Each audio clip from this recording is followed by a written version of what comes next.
എല്ലാവരും സുഖമായിട്ടിരിക്കുന്നു എന്ന് വിചാരിക്കുന്നു. ഇന്ന് ഞാൻ നമ്മുടെ ഒരു കോഡ് സെറ്റിൻ്റെ വീഡിയോ ആയിട്ടാണ് വന്നിട്ടുള്ളത്. അപ്പം നമ്മൾ എടുത്തിട്ടുള്ള മെറ്റീരിയൽ ഈ ഒരു കോട്ടൺ പ്രിൻ്റ് വെച്ചിട്ടാണ് ഇന്ന് നമ്മൾ കോഡ് സെറ്റ് ചെയ്യുന്നത്. പാൻറ്റും ടോപ്പും വെച്ചിട്ട് ആലിയ കട്ടിലാണ് നമ്മൾ ഈ മെറ്റീരിയൽ വെച്ചിട്ട് ചെയ്യുന്നത്. അപ്പോൾ നമുക്ക് എങ്ങനെയുണ്ടെന്ന് നോക്കാം.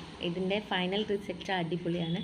അപ്പോൾ നിങ്ങൾക്ക് ഇഷ്ടപ്പെട്ടിട്ടുണ്ടെങ്കിൽ എനിക്ക് ഡയറക്റ്റ് മെസ്സേജ് ചെയ്യുക.